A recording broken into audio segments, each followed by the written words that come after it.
Can you all hear me okay? Cool. So a year and a half ago, I guess about almost 2 years ago now, when I wrote the book, Don't 86 Your Restaurant Sales, I wrote a book that was based around businesses creating an audience, because the problem I've seen with most businesses is they don't have a large enough audience to talk to. And what I mean by that is everybody, I'm guessing you're all restaurant owners more than likely. The goal of your restaurant is to get more butts in the seats, drive traffic, get people back more often, give them a great experience. Like I had at Brisket House last night. The problem most restaurants have is they don't have enough people to talk to. And they rely on marketing to find people to talk to, spend money to get people in the seats. And a lot of times that's the wrong way to go about it, because what happens when you want to get more people in the seats? You got to spend more money. But when I wrote the book, it was based off of my experience I had seen that started with one comment, and that was a client of mine, Nick Ellison, in 2015, March of 2015. We were spending about $40,000 a year for his 3 restaurants on Facebook and Instagram. And we were having huge results, lots of likes, comments, shares, people watching videos. And he came to me and he said, Matt, I can't go to US Bank and deposit a like. He said, I love that we're getting all of these things happening, but I don't know that it actually is selling food and selling beer. I said, okay, that's fair. I said, I will challenge you on this. The $300,000 you're spending on radio and TV and direct mail, do we have any clue of anything there? Well, no, fair enough. I said, at least we have likes. I said, let me do this. Give me enough string to hang myself, and let me put a promotion out there that either shows you it works or it doesn't. Well, there was a great American holiday coming up called National Pretzel Day. Yeah, we all love these Hallmark food holidays. They were a German beer house with an amazing pretzel and beer cheese. That was their number one PMix item. It was $9.99. It was ironically on a Sunday. Sunday was one of their worst days of the week. I said, Nick, let me do a buy one, get one free or a half off promo on the pretzel and beer cheese just to see if people are paying attention. I'll put it 3 places. Each Facebook page will spend $50 to target the audience that we've already cultivated and see if it works. Sunday, $18,000 in sales came in, 100% from those 3 Facebook posts. Tied 100% to it. The next morning, Nick called me and said, Matt, I can deposit 18 grand. Let's do this more. Well, then it got a little carried away because then he started creating holidays. National Sauerkraut Ball Day, National Onion Ring Day. And about a month into it, I thought it was in April. The NRA show in Chicago I'm from Kentucky, so that was in Chicago and like usually late May. And I found one problem. I said, okay, the problem with doing this is, yes, we proved that people are paying attention and we proved that they're coming in and spending money, but I don't want that person coming back every week and getting a discount. I want to acquire the customer and then take them down a path. And so I went to the show in Chicago and thought, okay, it's like this. It's a lot more booths, but it's a bunch of booths. There was 450 marketing companies there. I went to that show and thought, I'm going to show up and I'm going to find a place that's got a program that lets me tie into this, and I didn't. And so over the next couple of years, I built a program around helping take digital marketing and drive it into a meaningful conversation, but more than anything, trackable. Because as he mentioned, my background is I sold radio in 1999. I sold it for 4 years. I loved radio. It was a fun business. I loved helping businesses. The part that scared the crap out of me the most, and I'm sure you have all had this, who in here has spent money on advertising? Everybody? How many of you have a really good understanding that every time you do it, it actually works? Probably not much. This guy, he's the only genius. No, and we're going to kidnap him later and take all his knowledge. But when I was in radio, my most awkward conversation was when I walked in and talked to a restaurant or a car dealer. I didn't want to ask them if it was working. Number one, I didn't know. Number two, they probably didn't know, and I didn't want to lose a client. So it was like this weird dance of just having a relationship. And I had clients that were spending $5,000 to $10,000 a month that they thought it worked. I mean, I don't know, that more people came in last week than this time last year. Well, was that because the Reds and Cardinals were playing? Is that because it was sunny versus raining? And so when I started this journey with Nick and helping him realize how we can deposit likes, I wanted to figure out a way to show ROI, because that's the biggest thing. Marketing is you throw money against the wall, you hope it works. And so that's what I'm going to talk about today. Is I'm going to talk about how social media and email marketing have changed and how you can take that conversation to Facebook Messenger.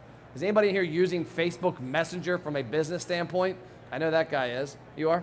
Anybody using it automated where people go down a very specific journey? Facebook Messenger, to put it in I guess, the perspective, is what email was 20 years ago. Who in here was doing email for their business in 1999? 1999, my dad, my brother, and myself, when I was in radio, opened up a boat and RV dealership. From scratch, I bought a book on how to design a website, and we built Outdoor Consignments, a website that consigned RVs and boats in Cincinnati, Northern Kentucky. About 3 or 4 months in, we went to a show, we gathered a bunch of emails, we had done a bunch of marketing. We had an email list of about 1,000 people. And I sent an email to these 1,000 people. And this was me, I'm 43 now, so I would have been right around 23 then. And I sent this email out, and I had no clue what I was doing. And no lie, 600 people replied to it. And I remember, and I was working in radio full time, that's before laptops, that's before smartphones. I remember having a Nokia, and I was scared if my boss called me if I had enough minutes. And so I had no way of replying to these emails except at home. And so I would go home at 7 o'clock at night from the radio station, I'd email people, and it took like 2 weeks, I think, to reply to all these emails. And I remember thinking, holy crap, this is really cool. People are engaging. If I sent 1,000 emails today, how many people would reply? One. Somebody would tell me to screw off. Somebody would tell me to take me off their list, even though there's a button that says unsubscribe and they can't read it. So that's what's happened with digital marketing, is that people are accustomed to using email from 20 years ago, which worked amazing. Still can work good today, done correctly. And then also social media. So what I'm going to talk about today is why your audience is gone and how to get them back, and then how to drive them in through trackable metrics through Facebook Messenger. So number one, you can't see this great, but this is an email snapshot. When I was doing this on paper, it looked great. When you're in front of a screen, it's a little blurry. Unless you got the greatest LASIK vision, you can't see that. But I'll tell you what it says. It basically is a guy's restaurant, a fast food, 2-location chicken place. Their email open rate ranges between 12 to 15%, which means on a given time they send an email, 4,000 of their customers aren't even opening it. So they're talking to 5,500 people they think, they intend, but 4,000 never open it. And it's because the messaging is irrelevant a lot of times. I got an email recently for college night. Well, this on my finger, a wife of 20 years and 2 kids are telling me I'm probably not going to go to college night, and if I do, it's not going to end up well. A guy that works for me who's 25, single with no kids, doesn't want to get a kids eat free email. And so what's happened is people like myself and people like you have ruined email marketing because we've sent out communications that don't relate to our customers. The next aspect is social media. I remember I started my agency, my first client in 2008 was with a company that paid us $250 a month. I got this little earpiece on that's weird, so I keep moving it, it's what it is. But they paid us $250 a month to manage their social media. If they had 1,000 fans and you made a post, a lot of those 1,000 saw it. 500, 600, 700 people. Your reach was up there. It was back before it was pay to play, which isn't a bad thing because paid Facebook advertising and Instagram is a gold mine if you use it correctly. But back then, if you made a post, and again, you can't see this here, but this is a page of 1-location pizza restaurant in Eastgate, Ohio, which is near Cincinnati, that has a fan base of 5,000 people, 4,900.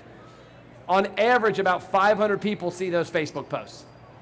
So that means that the majority of their audience isn't even seeing it. And so the goal I want to show you today is a couple things. What if you could get that audience back? What if you could take that 5,000 person email list, that 5,000 reach Facebook page, and actually talk to 5,000 people? And that's what we found we can do. So this top thing, this is here, the tale of 2 journeys. And so this is if you have an email that goes out or a Facebook message that goes out. And now Messenger is actually not called Facebook Messenger anymore. It's called Messenger because they are in the process of integrating Instagram and WhatsApp. So probably in the next 3 to 6 months, you'll be able to log into the Messenger app as a business or a consumer and use it for multiple things. Well, the top part here is imagine traditional email. You send 5,000 emails, you get a 20% open rate. What's everybody's open rates in here on email? Anybody know? 20%, 30? 12? So okay, you send, in this case, I got 20%, so I'm being generous. You got 5,000 people on your list that you send an email to. That means 1,000 are going to open it. You typically get about 5% engaged, meaning they click, they reply, they do what you ask them to do, which means you get about 50 people. And at the end of the day, you more than likely probably don't have a lot of people walking into your restaurant and going, hey, I'm here to eat because I saw your email and those onion rings look great. So you have no way of converting. You have no way of tracking whether it worked. And that's the biggest problem, is spending money and not knowing what happens. The only good thing about my wife and daughter going shopping yesterday was I actually saw the pictures of what they bought. Whereas if I spent money on marketing my company a lot of times, or I did an email like this, or I bought a radio commercial, a lot of times I don't actually see what happens. And so one thing I hammer people on is whenever you spend $1, understand what it produces, because then you can at least cancel it or not. I had a client in Denver last year. I called and said, Jim, you need to fire us. Why? It's not working. But dude, we got this big database you built in Messenger. I'm like, they're not coming in. Apparently they're homeless and don't like hot dogs. So it wasn't worth spending the money to build it. So if you can understand what you're spending money on, whether it's working or not, it's great. Well, the same exact conversation below is in Facebook Messenger. 80% open rates. We've got 100 plus restaurants. I also work with agencies around the world that have, we represent probably 1,000 plus restaurants. It is all day, every day, 80 to 90% open rates in Facebook Messenger. Meaning that if you send 5,000 messages in Messenger, 4,000 people open it. That means you just had 3,000 more conversations than you did with email. The next best part is the engagement. If you do Messenger correctly and you talk to people about who they are and what they do, and you can find out some great information, I'll tell you in a second, is you get engagement. We see on a low end 40% engagement, meaning that 1,600 people instead of 50 reply. Now, I think everybody can agree that if 1,600 people touch and feel your product in Facebook Messenger and tell you something or answer a question or take an action, that's going to lead to more engagements, more conversations.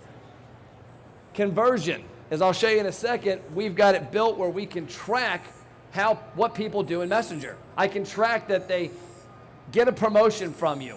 They take that promotion, they come into the restaurant, they spend money. After they spend money, you ask them some questions. Hey, thanks for visiting today. Would you like to win a $25 gift card? If so, answer 3 quick questions. 90% of them answer it. When you come to the restaurant, you come with family or friends. If they answer family, probably got a ring on their finger with kids. You know that marketing message they would want to see would be different. When you come to the restaurant, do you eat lunch, dinner, or both? We ask those questions to find out where they work or live. I live in Union, Kentucky. I work in downtown Cincinnati. I never eat lunch in Union. I'm not there. So if you send me the greatest lunch promotion in the world, I can't use it because I'm not there. So quit wasting your time on it. So we find out why they eat at the restaurant when. And then last but not least, we find out what questions they ask if they have kids to make sure that's it. And then what we do is we build a conversation to find out more as we go along.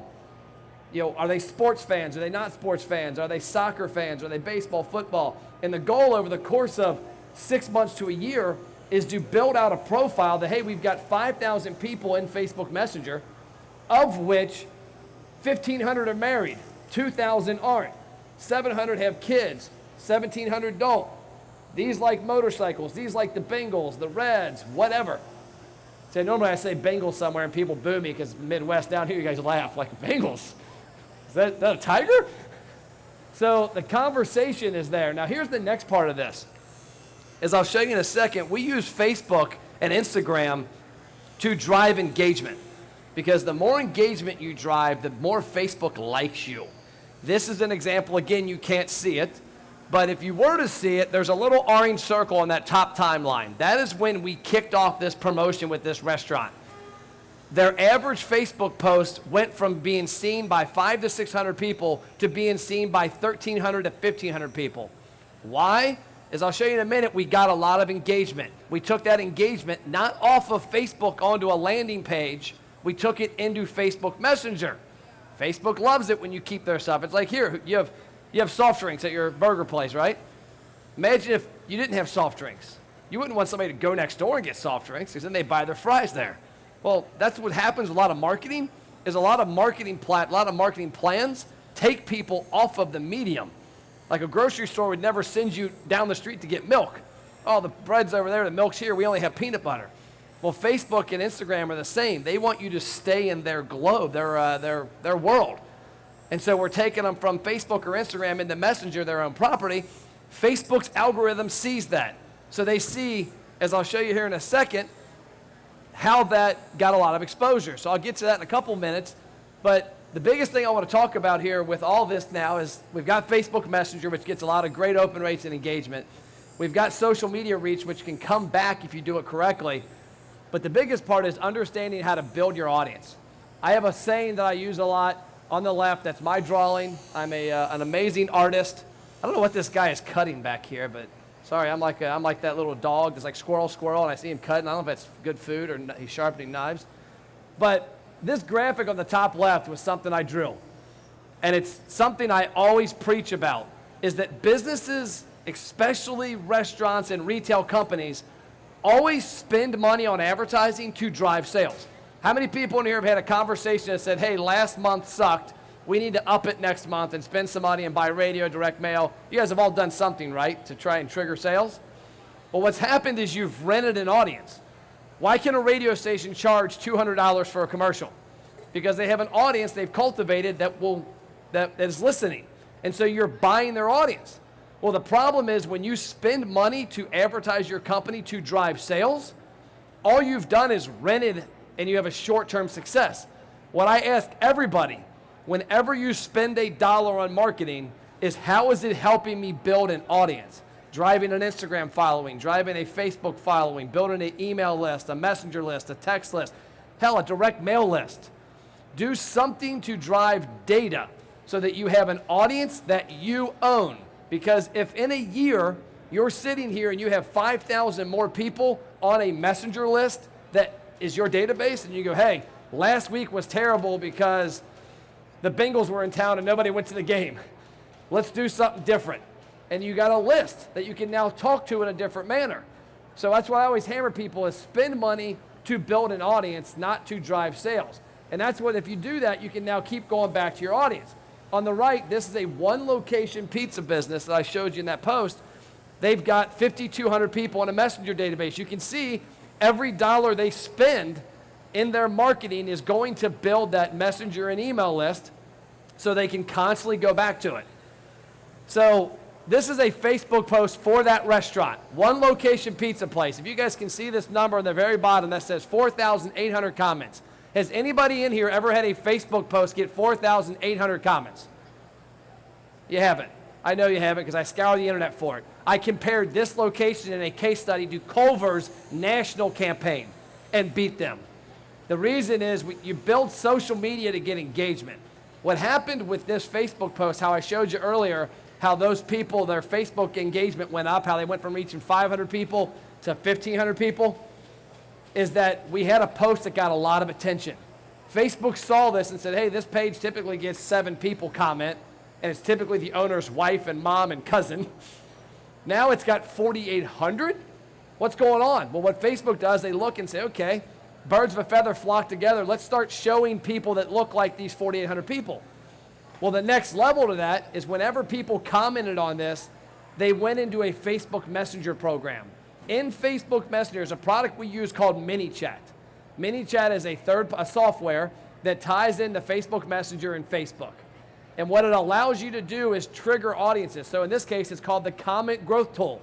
That when those 4,800 people commented on that Facebook post, they were automatically sent a message in Facebook Messenger that said, hey, Matt, thanks for commenting on our post. Now, granted, there's rules on how you do this. The Facebook post clearly spelled that out. It said, let us know your favorite topping for pizza. When you let us know, we will send you a message in Facebook Messenger. When we send you that message, you're going to get a promotion, a buy one, get one free pizza. You'll be subscribed to a VIP program. So you have to spell out why you're sending it. You can thank the elections to that, because a couple years ago, every politician was like, hey, you love chocolate milk, comment below. And you commented and you got a message about voting for them. You're like, what? What is this? So Facebook came out with their transparency rules on ads. They came out with a lot of different things. They actually had these rules before. They just never enforced them.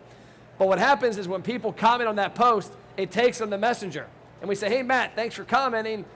Give us your email address below to get enrolled in the VIP program. They give us their email address, and we deliver a one-off promotion.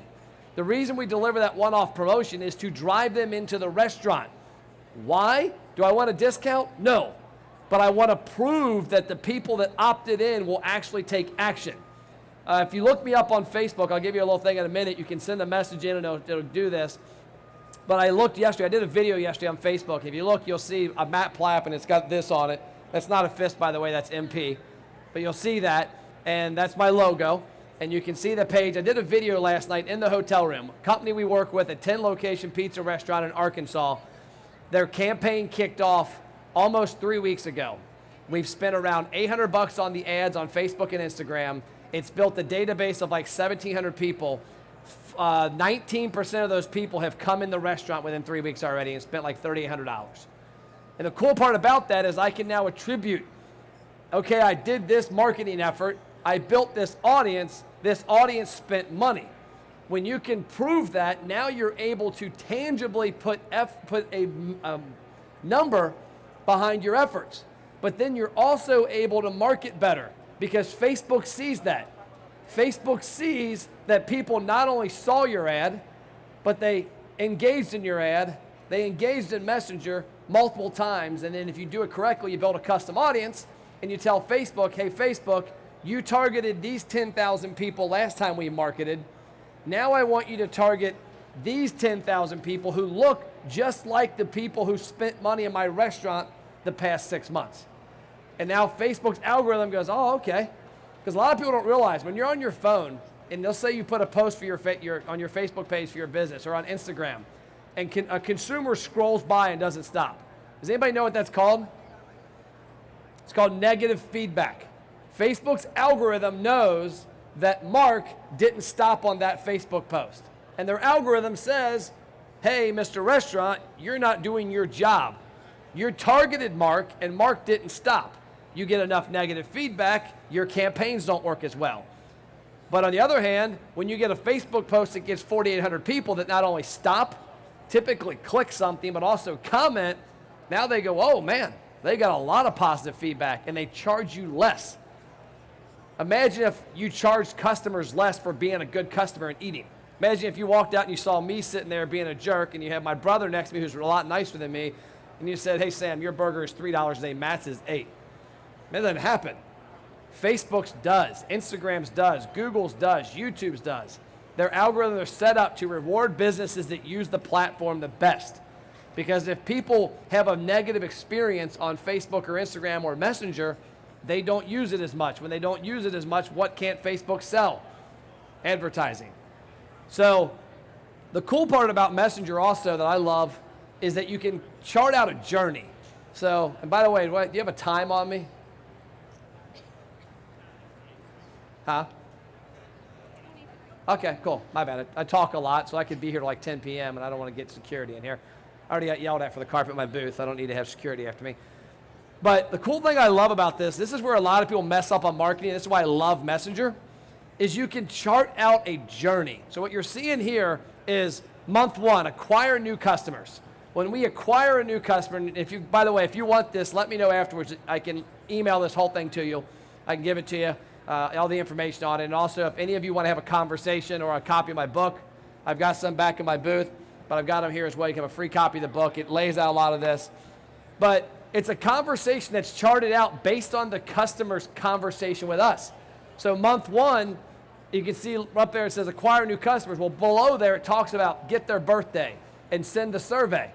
And then month 2 and 3 is our goal is to get them to walk in the restaurant and spend money on one of the promotions, because when they spend money on one of the 4 promotions, it lets me pigeonhole them. I know that if Matt Plapp comes to Rapid Fire at Eastgate and spends $28 and the normal customer spends $11.50, Matt has a family. He bought our family pack. I know that if Matt comes in and gets a dessert pizza, it's this. If he gets an appetizer, it's this. But what we do is month 2 and 3, we're now charting out who is this customer.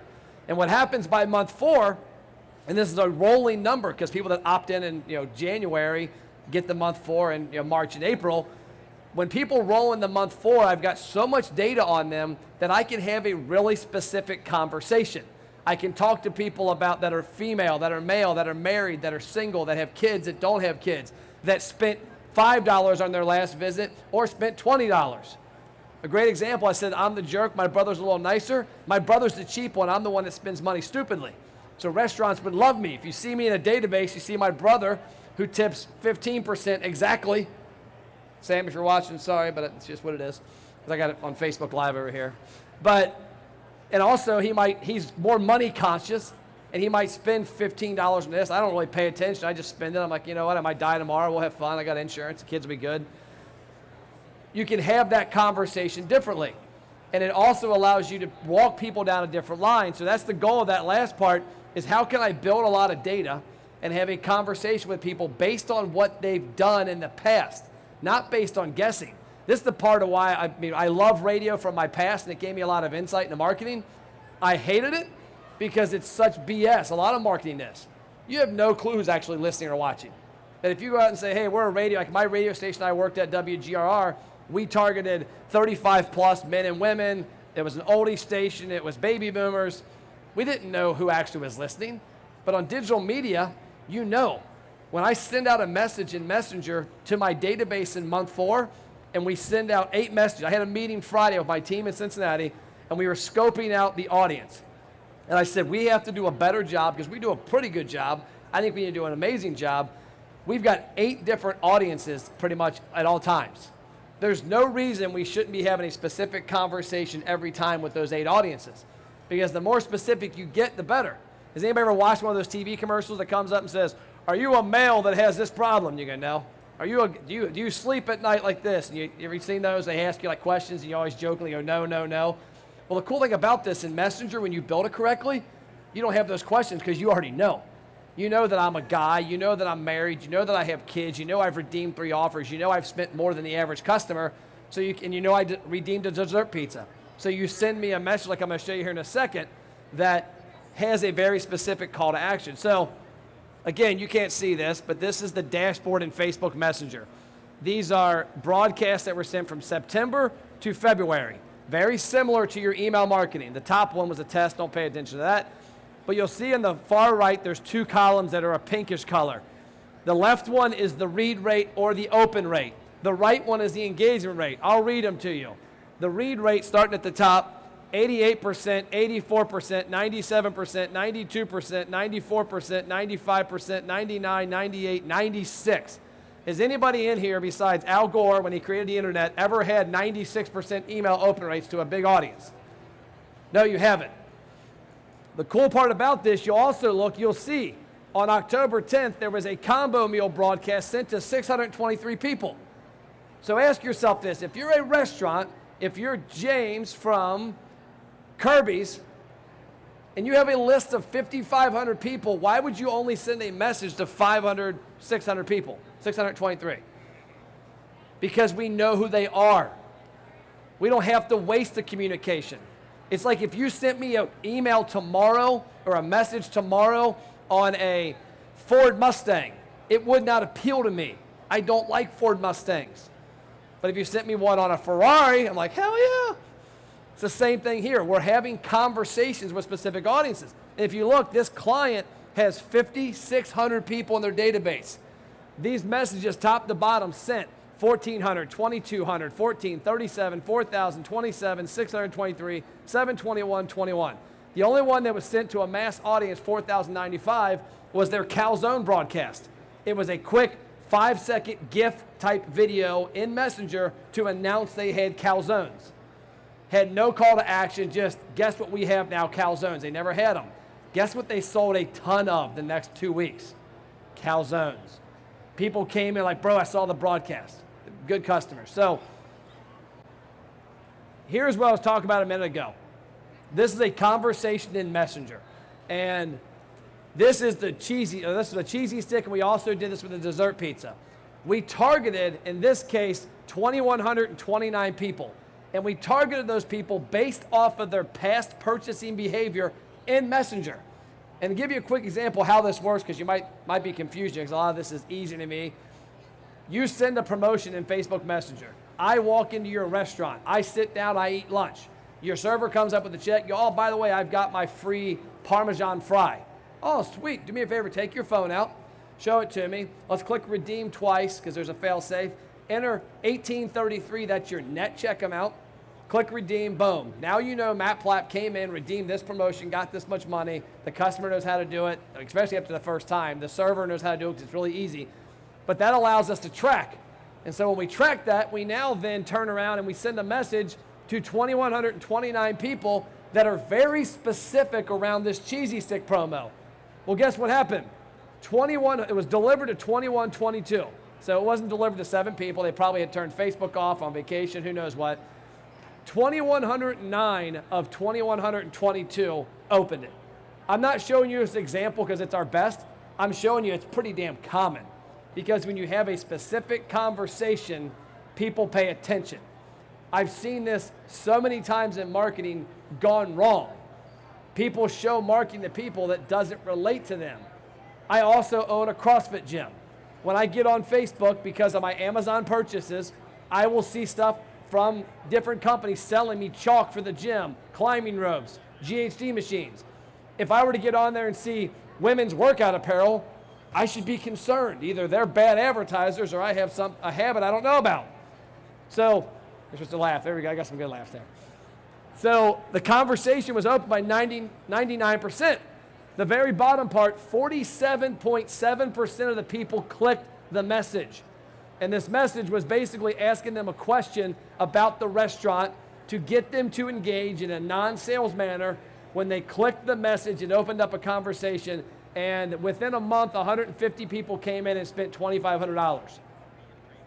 So from a marketing standpoint, this restaurant knows when we send out very specific questions to very specific people that relate to them based on their past history with our business, they respond. And when they respond, they spend money. And from talking to restaurants, I mean, I'm guessing if you had you had a way to drive an extra $2,500 here and there, that's beneficial. This is how you can do Facebook advertising and Instagram at a different level. This, for example, is that client. This is Rapid Fired Pizza. This is a dashboard that we've built that helps them monetize what they've done. And I built this in 3 ways, 3 columns for 3 reasons. All advertising's goal, the number one advertising goal of any piece of marketing you buy is to get awareness. The number one reason I do anything around my house that helps out is to get awareness from my wife. That I do something and I actually get acknowledged for it, because I typically do the opposite. Like the other night, I came home, I put a box of my books on the counter, I put my computer bag on the counter, I came back in 5 minutes later, they were gone. I'm like, what happened? She's like, that's not where they go. I'm like, damn. The goal is to get awareness. In this case, this company has had 589,667 impressions on their marketing, Facebook and Instagram, the past, I think it says 14 months worth of data. Below that, those impressions drove 14,000 engagements. Engagements meaning they liked a post, they commented, they clicked, they shared. Below that is the cost. Because if you think about it, if you were to go spend $12,397 on a radio campaign the next 12 months, all you actually know is that you supposedly reached a bunch of people. Now imagine if you knew that that engagement led to a database. So in this case, we know with Rapid Fired Pizza Eastgate that those engagements led to 5,491 people going into Facebook Messenger and saying, hey, I want more information. Here's my email, here's my subscription, and at the end of the day, here's my money. Because you look at the next column, this is our most important tactic. The most important thing I have to do is prove that those 5,491 people are valid customers. Because does it do any good to build a database of people who won't spend money with you? No. I can go to India right now and buy a list of 100,000 customers in this area and give them to you for your restaurant. If they don't know, like, or trust you, your open rate is going to be terrible. They're not going to come spend money with you. It's a waste. In this case, I'm trying to prove that these people spent money. 1,737 of them, or 31.63% of that database, physically walked into Zach's restaurant and spent money. And so now we can attribute that and go, okay, one, those people spent $39,000, so on a good thing, $12,397 led to $39,000 in instant sales. That's not profitable, but it covered the cost of the program. The cool part about it is I now have 5,491 people that I can reach back to whenever I want. Because our goal in marketing isn't, especially in this thing with Messenger, isn't to only get customers in a program to discount. Because if you keep doing that, you become Arby's. I heard a story about Arby's in Cincinnati. This is 20 years ago when I was in radio. I'm talking to the guy, Bill Mason, who was the marketing director for the local franchise group, RMI, and he was showing me this little spreadsheet they had. And the spreadsheet had their sales. It looked like a heart monitor for somebody with a bad problem. I said, what is this? He said, well, you see where it spikes? He goes, yeah, that's where we had 5 for $5, 2 for $6 beef and cheddars. He said, you see when it's dead? He goes, yeah, that's when we did nothing. He said, Arby's told us 10 years ago to not do what we were going to do in marketing because it would lead to people only walking in when we spent money, gave them something for free. We proved them right. And so what I tell a lot of businesses is that you shouldn't use discounting from a manner to drive sales all the time, but you should do it to build a database. And in this case, I have a known database of people that have done business with this restaurant. I get data from them. Every time I give them something, I get something, so that in 4 months, I don't have to give them something because I know Matt Plapp loves the ribs at Walt's Hitching Post in Northern Kentucky, and he's a guy that's married with kids. All I got to do is send him a link to make reservations and a picture of our steak, and he's like, oh, snap, I'm going. So that's what I've got. What I would encourage you to do, if you want to find out more, go to TRA Show, and maybe I'll get it wrong afterwards, come see me, .live/Matt. Or look me up, Matt Plapp, on Facebook. You can see my logo is a big fist, MP. You can message my page the word demo. When you message the word demo, it'll take you into Facebook Messenger, and it'll show you what I've been talking about, give you a lot of information. I will free of charge meet with anybody. I do consultations all the time just from a helping standpoint, not a sales pitch, showing you this, because the more of you that do this correctly, the better it makes it for all of us on Facebook and Instagram marketers, because Facebook and Instagram like it when people do it better. So that's all I got. I think I'm done. I'm going to take this giant donut and run off stage. Thank you all.